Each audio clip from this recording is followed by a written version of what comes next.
So that was Fisherman's Even song 宇宙唱晚 probably sounds like the Zen music you would expect to see of a string instrument from in East Asian culture. The next song is 战台风 or Battling the Typhoon. It highlights human resiliency against natural disasters, which I think is pretty fitting for our times. And it's composed in the 20th century. It began an era in which guzheng now has fast and lively tunes made possible by innovative techniques. And also it's one of the first composed by a woman and on today's model of the guzheng.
Thank you.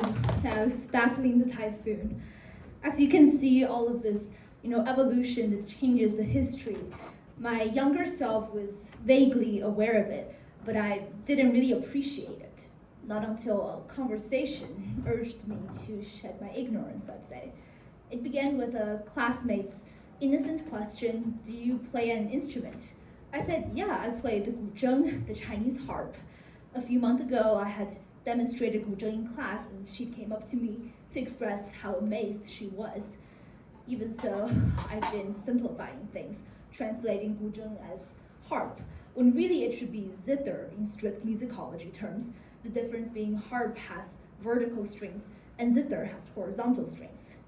Anyways, I watched as she blinked for a moment and the memory dawned on her. She said, "Oh, that. I mean, do you play an actual instrument?" I don't know what my reply was, but I do know that at the moment, guzheng became an instrument I wanted to play, instead of an obligation imposed by my mother. Ethnic instruments are not primitive artifacts, not some museum relic for dainty ladies donning excessive cultural garments to demonstrate to an audience with flashing cameras. Guzheng is an actual instrument, just like any Western ones, and thus deserving of equal respect. The people who marvel at my guzheng simply because it is exotic are unaware of the dark history behind America's fascination with traditional Chinese instruments. In 1850, the first Chinese immigrant musicians were imported and forcibly exhibited in the notorious American showman P.T. Barnum's museum. They were deemed exotic attractions for Westerners who'd never seen a Chinese person before. This pamphlet, titled "The Living Chinese Family," showed a family of Chinese musicians posing for curious Americans to pay for and see, like animals in a circus.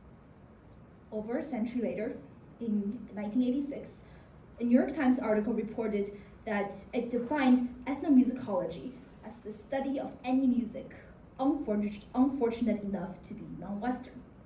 It said that we still don't have much idea how most of this music actually sounded. But since then, immigrant musicians and touring performers have made efforts to raise awareness to our music.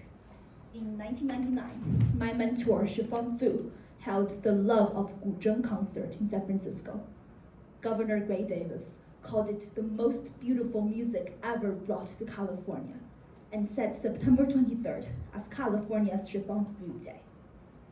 In 2012, guzheng appeared once again in the New York Times. In this interview, two traditional musicians who performed at the White House said that in the 1990s they thought, quote, "the more Western, the better." But that kind of thinking is no longer dominant because the music of our ancient China is not at all inferior to Beethoven or Tchaikovsky, end quote. Generation after generation, traditional Chinese musicians and Chinese American activists have fought for the recognition of our culture and the legitimacy of our identities.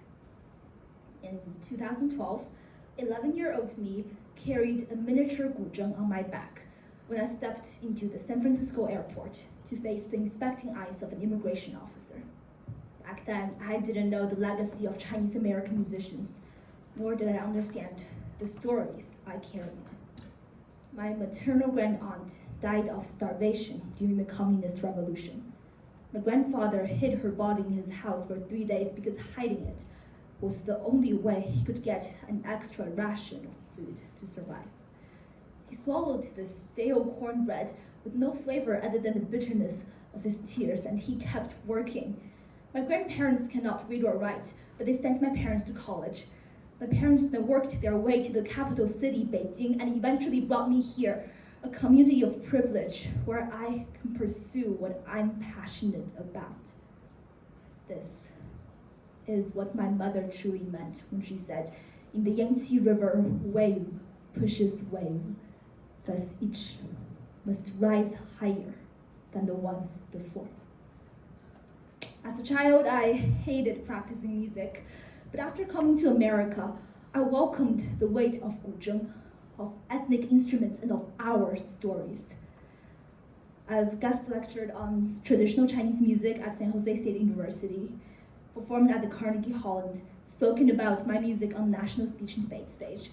But actually, that Carnegie Hall experience that might sound glorious was more sobering than exciting. I'd walked onto the prestigious golden stage with static hair and smudged makeup because I overslept. Probably the first in the history of Carnegie Hall to do so, the stage manager told me. I'd planned this grand mission to introduce a Caucasian majority audience to the guzheng, to make my music more palatable to the judges. I've chosen to play the most Western sounding piece I could find. The song had an invented scale that forced me to twist the tuning pegs until B's contorted to B flats and E's into E sharps, leaving no trace of guzheng's original pentatonic scale. I thought myself clever, but instead I'd warped guzheng music into a discordant Frankenstein monster. I'd played the exotic card. During that performance, my enthusiasm was about as lacking as my punctuality. Reflecting on that experience, I realized that in being overeager to conform to the standards around me, I'd confused ingratiation with evolution. So I now play pieces that take pride in the pentatonic scale that best suits guzheng's elegant texture.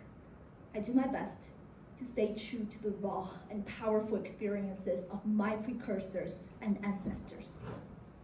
This lesson in authenticity is my latest discovery, but not my last, because the age of 17 is but an overture to life. As my understanding of guzheng and my identity teeters towards maturity, I embrace the duty to rise higher than my preceding generations, however daunting that be. New beginnings. That's the theme of today's TEDx, as you may know, and you're surely wondering what's all this got to do with new beginnings. You see, when I was preparing my speech, I knew I like to talk about the guzheng and how it informs my understanding of the world, but I had trouble pinpointing a clear-cut divide between the phases of my life. Every new understanding is unique in itself, a new beginning, but like the waves of the Yangtze, each is also a continuation, culmination of all the ones that came before, overlapping and building upon each other. My point is, each phase of our lives is new, but not from a blank slate. We rise from our personal setbacks and catastrophic world events, and we learn from them. We rise from the stress of the pandemic and we grow stronger. We rise from the racial reckonings of the past few years and we strive to be more just. We rise from grief and we live on for the lives lost. We rise from everything that came before, good and bad, and we begin something new again and again in the crescendo. Thank you.